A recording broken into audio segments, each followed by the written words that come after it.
Good evening, everyone. Good evening, everyone. First of all, by way of introduction, I'm Rafeeq. I am the 2023 AI Wisconsin president. And I'm here to first introduce our speaker this evening, but also to acknowledge our sponsors for this evening. First of all, we are sponsored by AI Wisconsin, go figure. We are also sponsored by NOMA, which is the Wisconsin chapter of the National Organization of Minority Architects. Coincidentally, our speaker this evening is president of that this year. We are also sponsored this evening by WAF, the Wisconsin Architects Foundation, and I got a little blurb I'm going to read to you here. The Wisconsin Architects Foundation is the charitable arm of AIA Wisconsin. Founded in 1953, the organization has a long history of supporting architectural education by actively advocating for a School of Architecture in Wisconsin, providing grants for research projects, distributing more than $40,000 each year in scholarships to Wisconsin architecture students, Wisconsin students pursuing a degree in architecture, and sponsoring programs like this one to explore architecture in a more public way. Last year, WAF introduced a new program called Friends of Architecture to engage more people in informing and celebrating the built environment. For an annual tax-deductible contribution of just $75, you can join the network of people who appreciate architecture in Wisconsin. So I encourage you to please visit the website at www.donatetowaf.org to see all the benefits and help support programs like this. So with the formalities out of the way, our speaker tonight, heralded as a rising thought leader in design justice, Rafeeq Asad is an artist, designer, and mentor. Rafeeq is deeply passionate about uplifting the community and inspiring youth about architecture and the built environment. Rafeeq is Vice President and Director of Team Development at JLA Architects, and he has a broad experience designing inspiring cultural spaces for communities ranging from libraries and educational facilities to complex multi-use facilities to science and technology-centered project typologies. That's a mouthful. It's important work, though. More importantly, in 2019, Rafeeq, in partnership with other minority architects in Wisconsin, established the state's first National Organization of Minority Architects chapter, NOMA, and he currently serves as president. As a committed member, he has received an Outstanding Mentor Award by 100 Black Men of Madison, Inc., and from 2018 through 2022, Rafeeq has consecutively been named Man of the Year by the Gamma Gamma Gamma chapter of Omega Psi Phi Fraternity, Inc. He also serves on University of Wisconsin's Design Review Board and was appointed by the mayor and is in his 6th year serving as commissioner on the City of Madison's Urban Design Commission and is tasked with assuring the highest quality, assuring the highest quality of design for all public and private projects in the city. Most recently, Rafeeq accepted a 6-year gubernatorial appointment to the Wisconsin State Capitol and Executive Residence Board. Please help me in welcoming Rafeeq to the dais.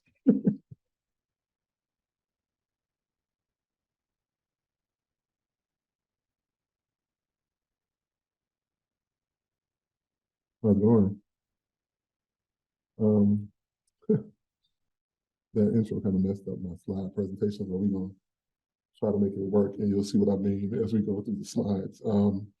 Typically, I start off these presentations with the same slide all the time, and that's who's the Black guy, right? But I think he just told you who I was. So it has meaning in this presentation, and you'll see what I mean as we go through the topic. But all of the things he just named, I don't want to repeat them, but this is who I am. And I think these things, as we talk about architecture, are very, very relevant because as the image shows, typically I'm the only one at the table. And as we look at the Black aesthetic, as we talk about social justice, as we talk about design justice, that's concerning. At its best, I think that architecture is a lasting physical manifestation of the highest ideals and the most cherished values. In my opinion, that is the way we achieve beautiful buildings. We change the landscape, we inspire people, we create spaces where desire can live. And in order to do that for diverse populations, those people creating those spaces have to be diverse in and of themselves. And so when we look at social justice, like I said, and design justice specifically, and the Black aesthetic, it only helps to have people of diverse populations and backgrounds at the center of those.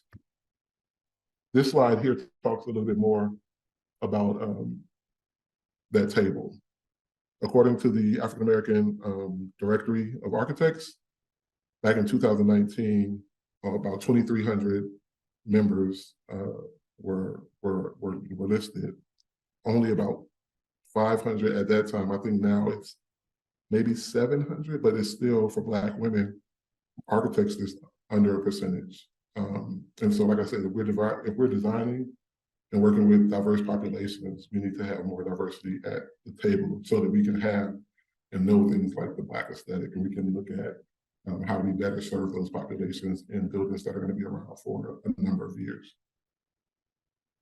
The experience of being Black in architecture involves learning about a discipline that does not include the contributions of African American architects. A lot of times when we're in school, we learn about all of these famous architects, one of which we're in a facility designed by Frank Lloyd Wright. We learn about the Richard Myers, we learn about the Frank Gehrys, but we don't learn about Paul Revere Williams and some of the other African American architects. And as you start to study these things, you come up and you learn a lot about how they thrive, how they didn't get recognition, and some of the principles that they started to instill. And one of those principles and concepts is the Black aesthetic, which we're going to talk about today. In my opinion, the Black aesthetic is primarily composed of two major elements: Negro expression and Black cultural design. So as we look at the characteristics of Negro expression, and these are characteristics mainly popularized by author Zora Neale Hurston, but they talk about characteristics that define Black people that transcend architecture. Some of these things you'll find in art, literature, dance, music, poetry, but these are all indicative of Black life. So the first one is drama. Almost everything that we do is dramatic. Whether it's good or bad, there's always a sense of drama found in our expressions. No moment, design, or creation passes unadorned when you're talking about Black culture. Good or bad, like it or leave it, it's there. The second one is the will to adorn.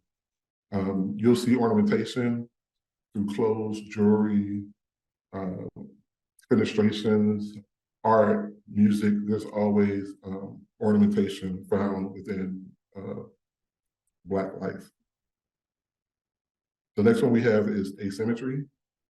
This is something that I think is kind of fascinating because I actually like symmetry and I like things to be balanced, but there's a sense of completion and rhythm when things aren't necessarily equal on both sides.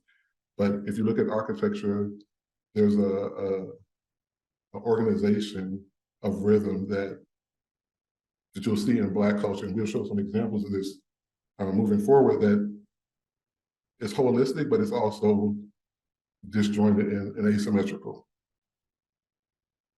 Angularity is the next one we'll look at. I think this one is probably one of my favorites. Anybody that's worked with me knows that I love angles. It's one of the things that I think is the easiest to see if I can get this off the screen. Oops. Maybe not. Oh, here we go.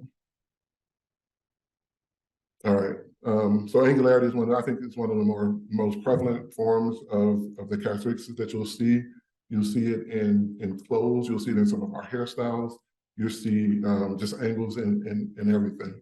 I remember growing up, we used to wear like the overalls, and it would just be one strap, and then like you had this slant going down this way, or the haircuts were kind of slanted, and it was angles were a part of just everyday life. Also with metaphors, everything that we do means something or relates to something else. It's an expression that ties back to some other form. You can see this in art, sculpture, architecture, and especially in literature. Openness, I think we as a people are innately communal. And so when we design spaces, you'll see a lot of openness, not a lot of corridors, but a lot of gathering spaces, a lot of communal spaces, places where people can pause and interact and fellowship. And then there's also this connection to the outdoors. So lots of glazing and bringing some of that nature inside. And lastly, imitation, which relates back to metaphors. A lot of design moves are indicative or relating to something else like the wind or colors and patterns that represent something found in nature oftentimes.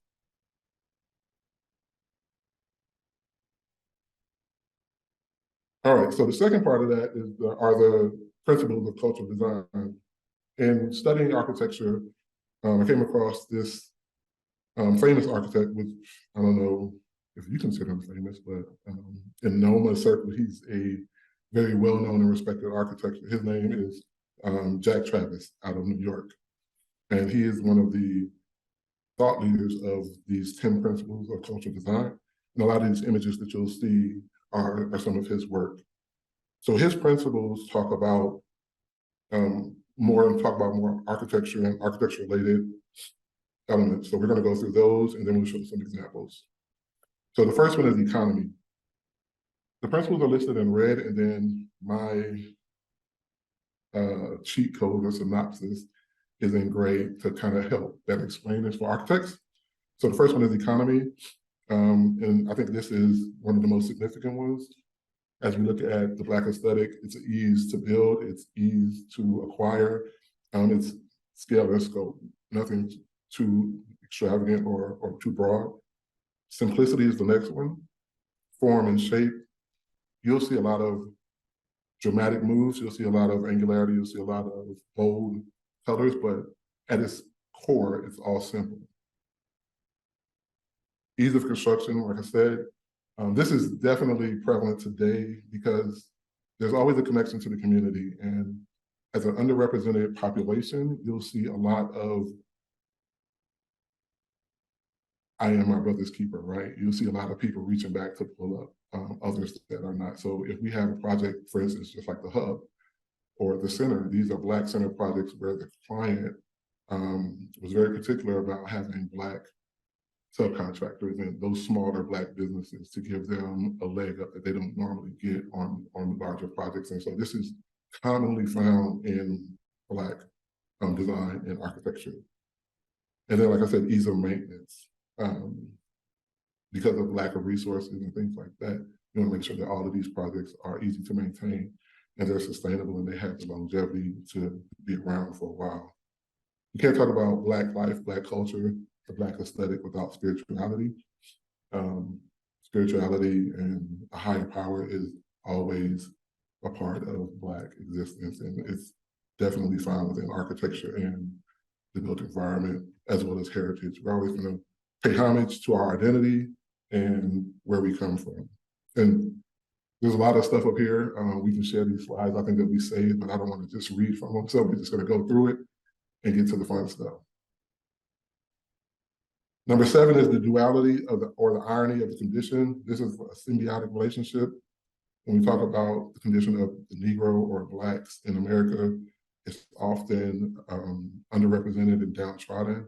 And so this is making lemonade out of lemons. This is taking your current situation, the worst of your situation, and using it to your benefit and producing marvelous works of art, architecture, literature, dance, or whatever your area is out of what others would see as not the best situation. Number 8 is Earth-centered. This is about sustainability, using locally sourced materials because they're easy to get. They're oftentimes less expensive, and paying respect to the environment. The Last two are a strong indoor-outdoor relationship, where we look at, like I said, bringing the outdoors in and building to your environment. And then last is the intense use of color, pattern, and texture. And I think this one is probably more self-explanatory than the rest.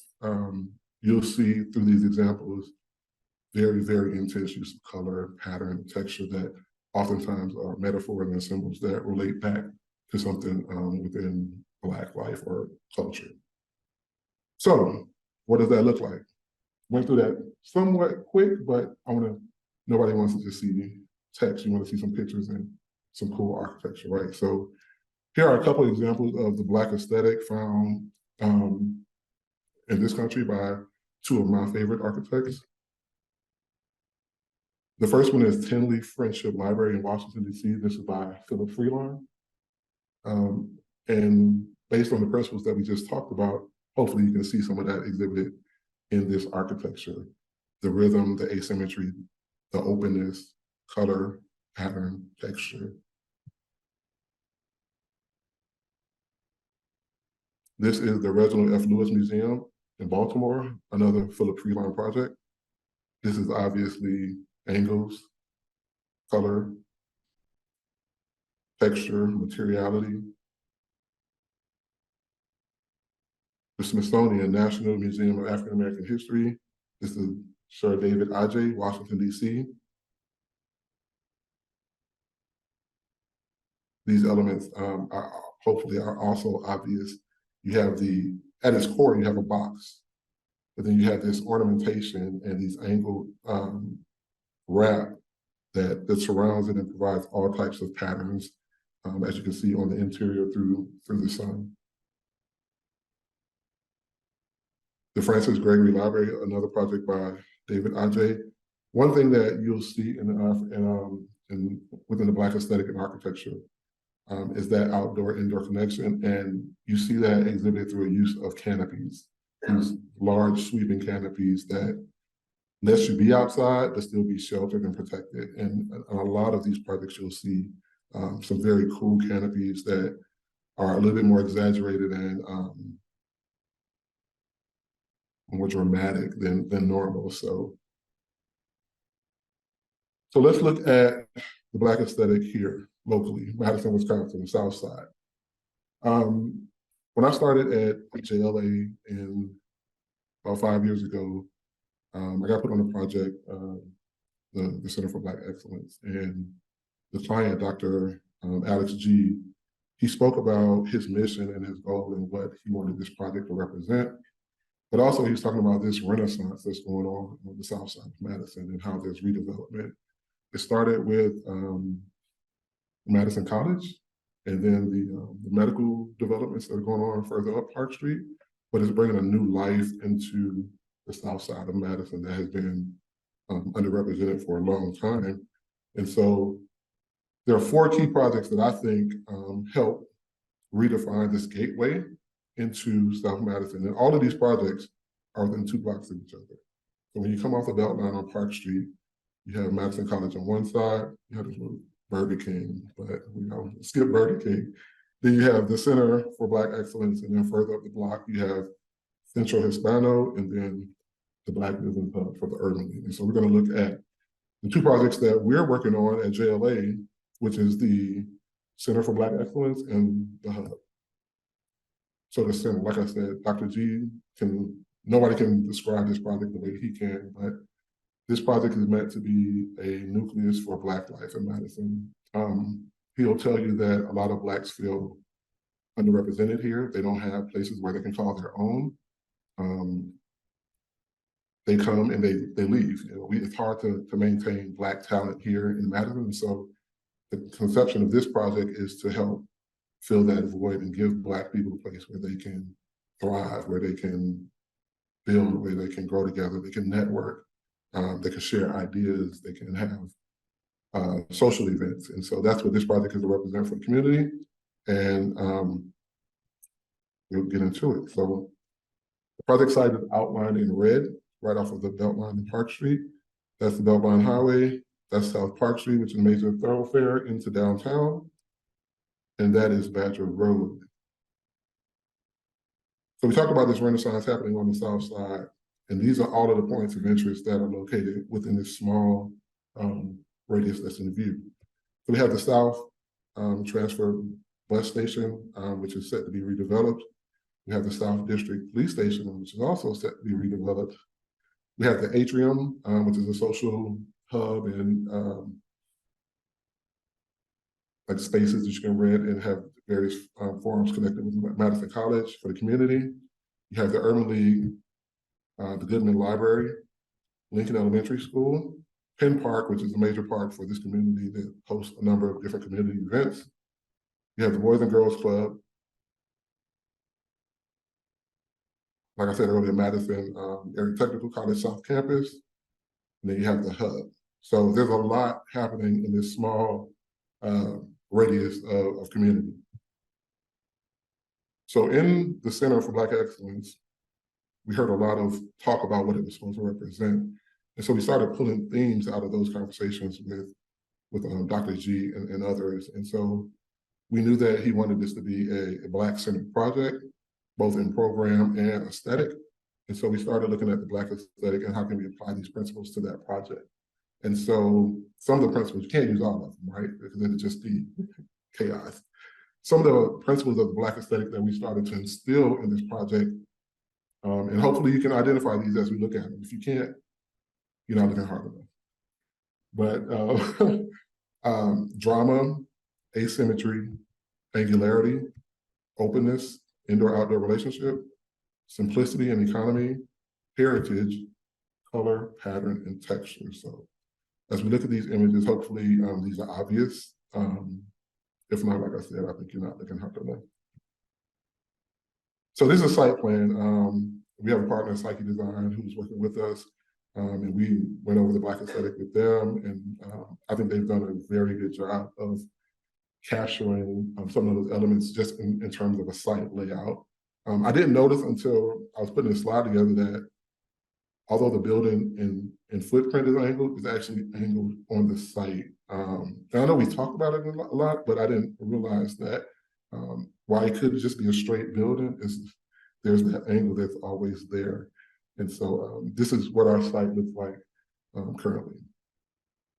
Now I show these plans not to go into detail about what the program is, but just to look at a holistic, high-level view and see some of those elements exhibited in plan form. So if you look at the image on the top right, you can see some of the angles from some of the cantilever spaces that overlook this two-story space that's open to below.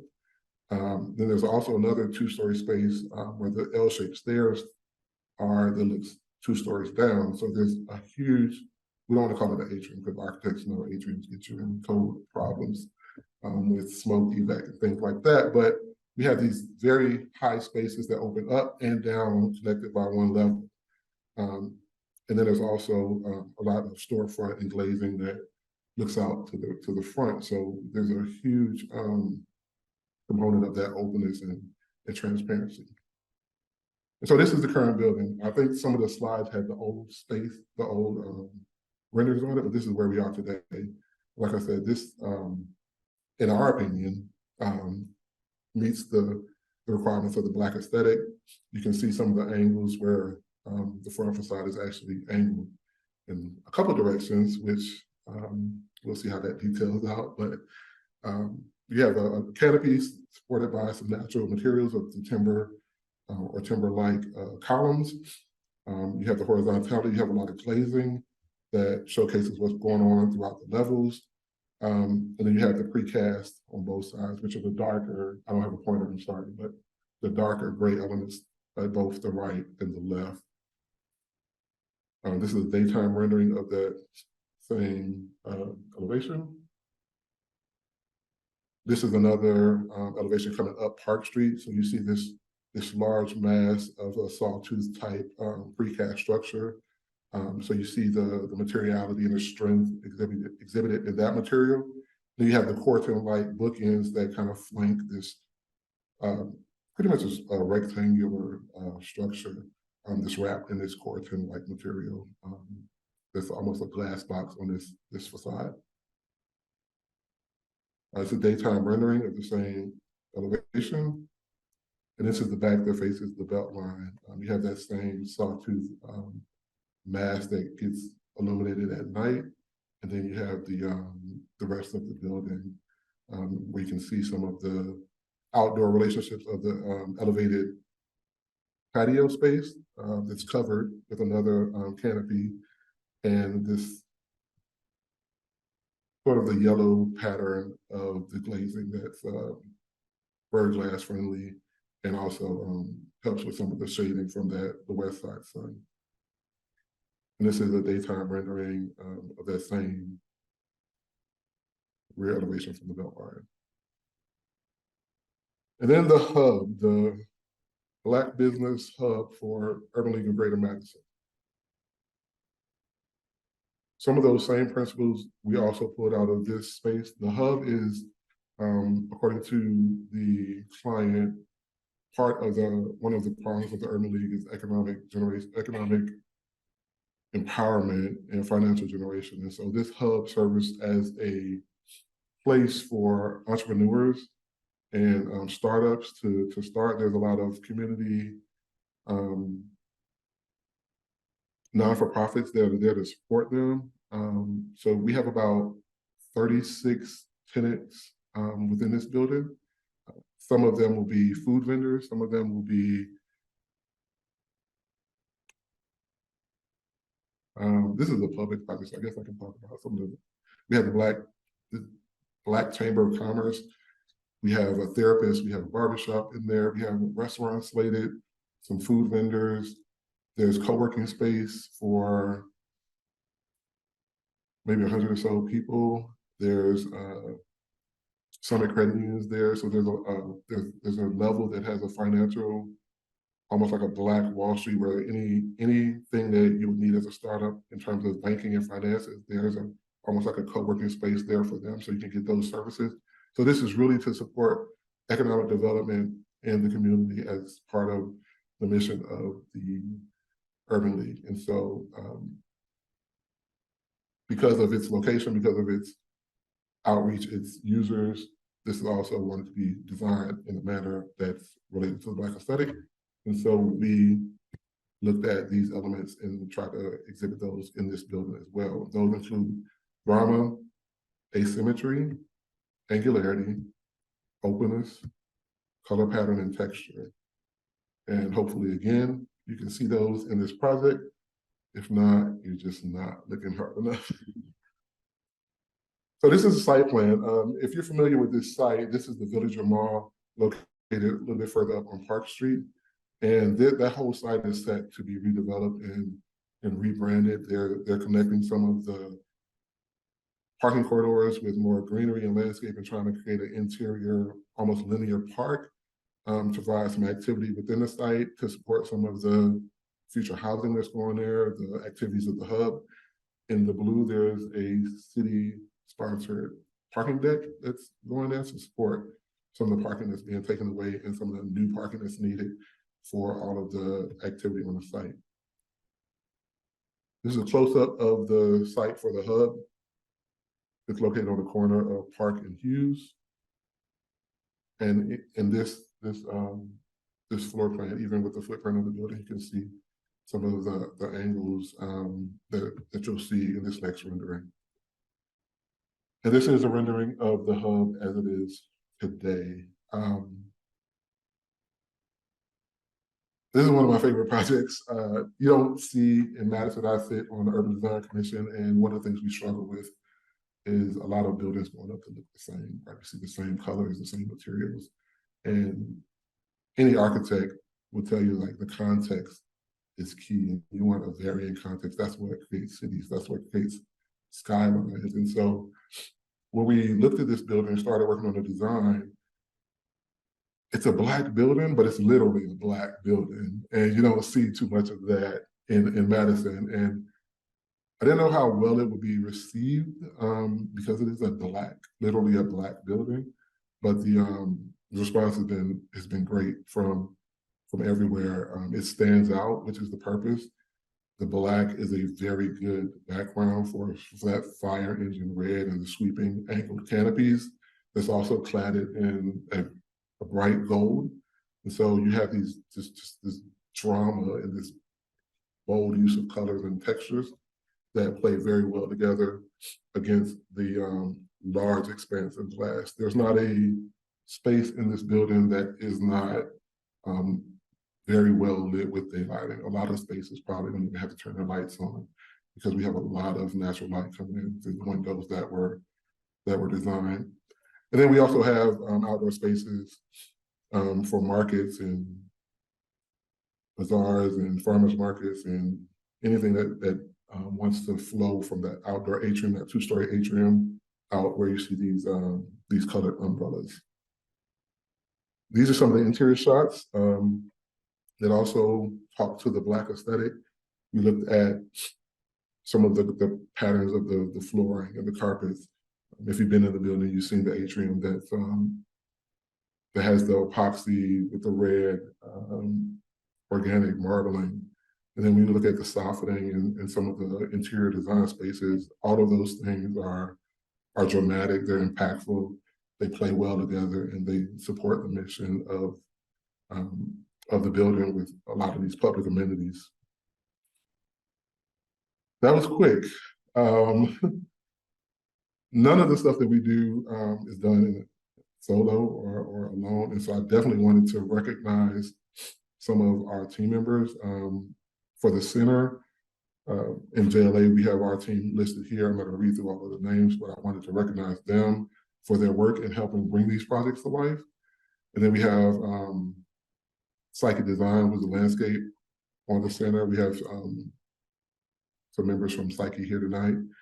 We have Grave, who's doing the engineering and civil. We have some people from Grave here tonight, and Findorf is doing construction. So I definitely I couldn't talk about these projects without talking about all of the people that have poured into making these designs come to life with the Black aesthetic. And then same for the hub. We have Tri-North Builders, Grave, and JSD for the landscape. I don't know how long that was, but that's my presentation. This is so that you know that I didn't make this stuff up. I have to cite my stuff.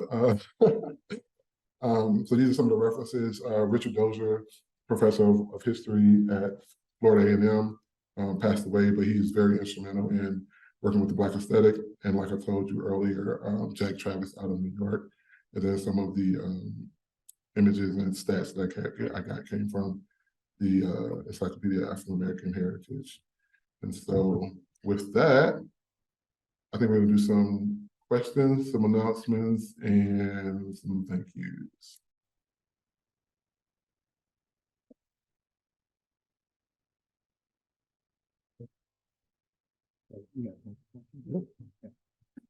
So we got time for questions. I don't know if Heather, I don't know if there's questions that come in online or not.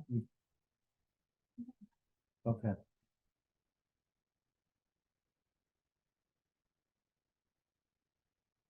We're only doing easy questions.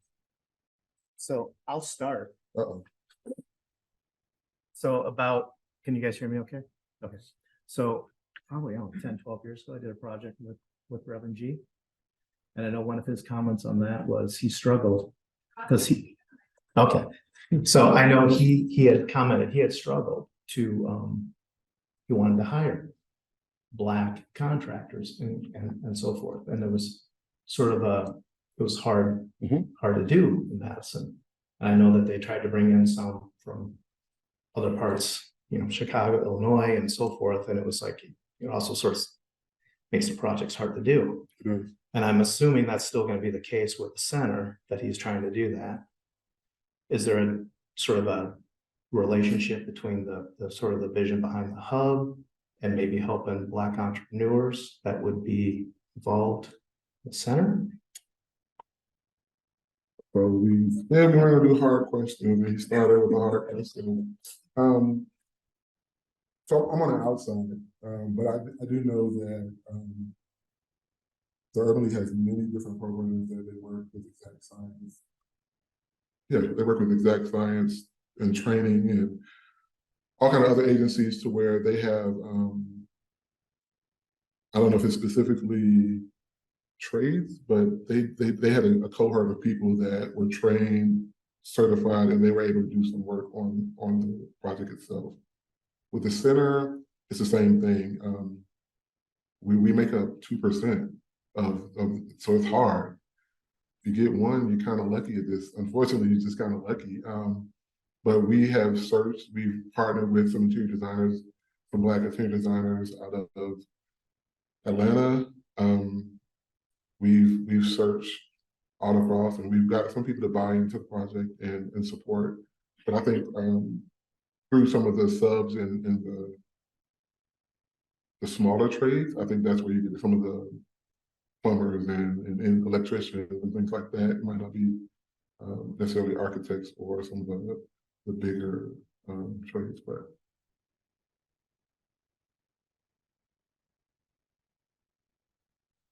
This is going to be a hard question to watch. I do want to, first of all, note that Wisco NOMA has already been given a national award for your excellence. And I appreciate that. I know that you're one of the folks who started that here. Thank you very much for doing that. Thank you. Can you talk about some of the Wisco NOMA efforts, and if you're interested, and also I'm always interested in the how do we get more kids interested in architecture and kids of color, and particularly women interested in architecture, children that are girls. So you want to go through some of the NOMA efforts that you guys are championing and doing such a wonderful job on? Yeah, thank you. So currently I am the president of Wisco NOMA. I was one of the charter members here in Wisconsin. When I moved here 2013, I worked for one of the top firms here. I won't say what firm it was, but top 10 firm in the country. And out of maybe 300 or so employees, there was maybe 4 African Americans. And it was to the point where I didn't see any of them because there's so many people. I didn't see them on a daily basis. So I could go all day working on projects without seeing somebody else that looks like me. That gets old very fast. Everybody needs representation, whether it's a woman, man, Black, white, Hispanic, Asian. Everybody wants to see somebody that looks like them so they know they're not in this thing alone. And so I'd been a member of NOMA for many years since I was in college. And I just knew there was time. I knew there was other minority architects in Wisconsin. And so we started Wisco NOMA after many years because we couldn't find enough people to meet the minimum requirement to start a chapter. So once we found that, we decided we were going to do a statewide. We couldn't do it in Madison, so we went to Milwaukee and we did a statewide chapter. So half our membership lives in Milwaukee and half of them are in Madison, and then we have some up north as well. And as soon as we started the chapter, we started coming up with programming based on needs. Like this person needed this support, this person needed this support, this person was into that. And so our focus was very personal to a lot of people. And one of those things is increasing the number of minorities in architecture, which is very personal to me. And NOMA National has one of their major thrusts is Project Pipeline, which is getting kids in the pipeline to become architects while they're in school. And you do that through a series of camps where you introduce them to architecture. Because a lot of times people just don't know about architects or what they do. But once they find out, they're like, oh, this is kind of cool. And that's kind of my story. I was a business major. After my 5th accounting class, I was like, y'all can have this. I need something a little bit more creative. My roommate at the time was an architecture major. Went to the studio with him. They were having the time of their life. They were having fun. They were building models, listening to music, hanging out. I was like, I can do this. And so I got exposed to it that way. And so the rest is history. And so through these camps, we exposed kids to architecture, hip hop architecture camp with Mike Ford. We just had one in Milwaukee last year, a 3-day camp where we just taught them about architecture. They got a chance to do some hands-on building. They got a lot of presentations from different people, some site tours, walked around the neighborhood. They got to dream and create, and a lot of kids don't get those opportunities. And once they do, they find out that this is something that I'm really interested in. I don't have to be an athlete. I don't have to be a rapper. I don't have to be something that's on TV. I can be something that's meaningful. And a lot of people, like I said, they just don't have that in their lives. They don't know any architects. I'm still the only Black architect most people know, which is crazy to me. But so once they get that exposure, they change the trajectory. So we've worked with UW People Program. We've worked with various high schools, both here in Milwaukee, and through our efforts to do that, we have started to get more people interested. And because of some of those efforts, WSCO NOMA, we were named Chapter of the Year for 2022 nationally.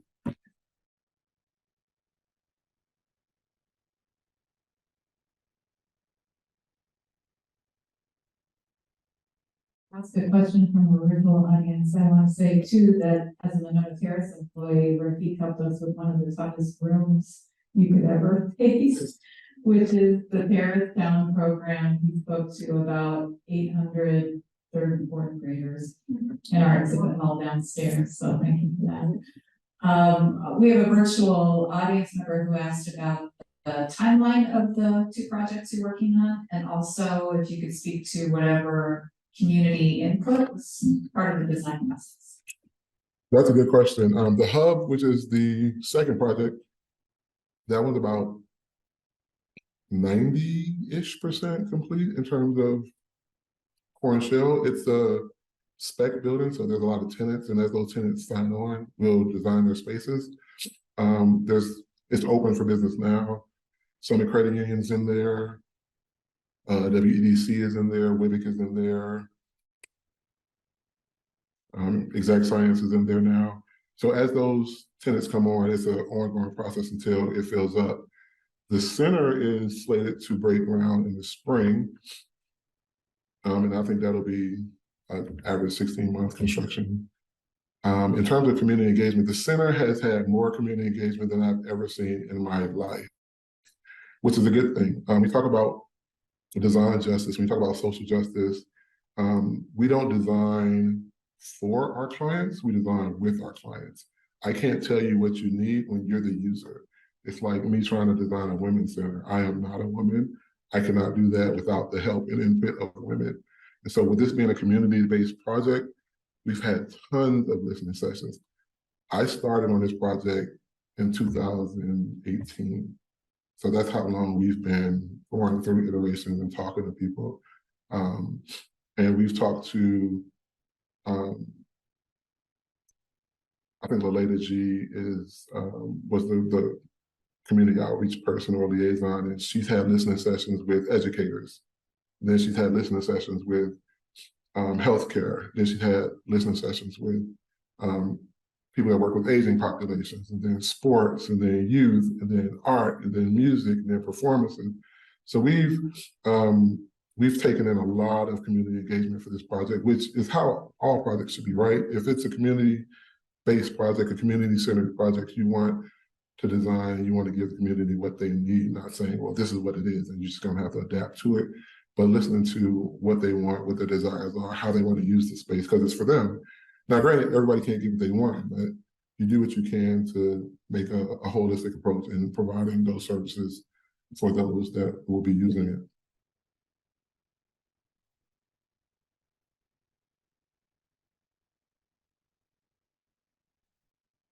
Okay.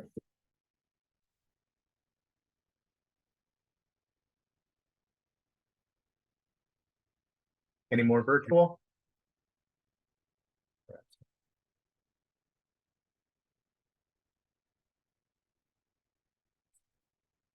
Okay. All right, thank you.